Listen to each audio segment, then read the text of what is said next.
Another day, some more clouds, though there is a bit of sun out at the moment, which is a nice change. Planning to head up Canany, otherwise known as Mount Wellington, which is right next to Hobart where I currently am. It's about 20 minutes, half an hour away. One of the things I love about Hobart is just how close you are to nature. 20-minute drive and you're in this amazing forest where there'll hopefully be some paddy melons, maybe the occasional bird. Either way, we'll see when we get there.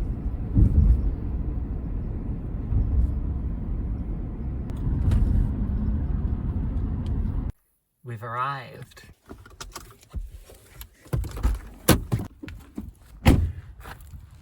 Helps if I take my keys.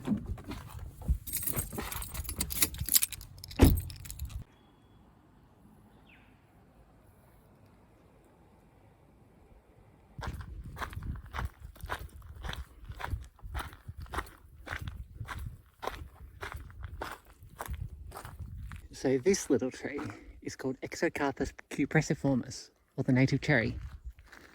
And we have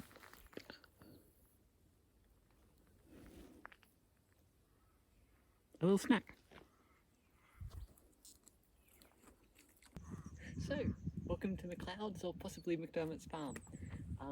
Just down over there, you can sort of see through the clouds is Hobart. You can sort of see the River Derwent, maybe. So I think what I'm standing in is the ruins of someone's old house, something along those lines. And we do have some birds. I've heard a few different species coming down. Plenty of raven, plenty of currawong. And just down over here I've even seen some little wallabies and maybe even some paddy melon. Out is the middle of the day. It is raining, which does help, and there's not as many people around. Time to go and see if I can get some photos. So, the rain is really coming down a bit now, and I'm kind of worried about my lens. It's not exactly weather sealed particularly well. So my solution, Sunhat on the lens. Lens seems to be staying fairly dry. Fingers crossed.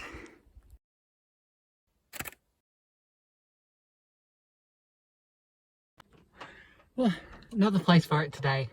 A bit too wet. I'm worried about the lens. If I'd had a different one that was a bit less susceptible to water, or at least that I trusted a bit more in wet conditions, I would have stayed. But I think today it's time to go and move on to plan B. So it's sometime later. I went for a bit of a drive, quite a long drive as it turned out, and I'm quite a long way down south of Hobart. I'm just past Kettering. I found this nice little beach, and out there I can see a white-faced heron. These guys are fish eaters, so I'm hoping that I can get some photos of it catching a fish.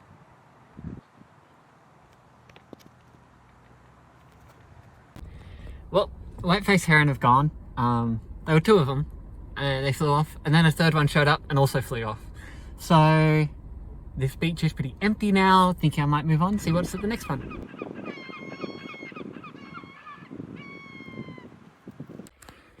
So I'm now at another beach a bit further down. There's an enormous number of cormorant just over here, and something has just spooked them because they've all started screaming at each other and jumped up into the air.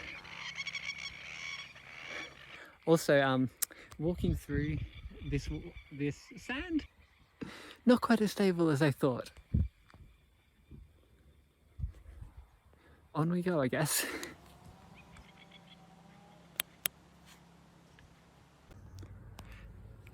Heading back home now. I spent a while with all these mast lapwings, and saw things kick off a couple of times, but never really in a way that I could get some good shots. So, going to be wandering backwards along the beach, and we'll keep my eyes open in case there's anything on the way. I was just walking back down when I noticed all these little holes. Now, on Tasmanian beaches, this often means crabs. And as I was walking along, I could see quite a few of them ducking down into their holes.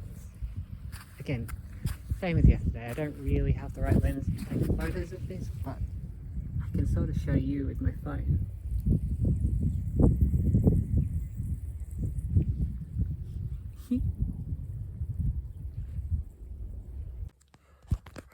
So back to the car now.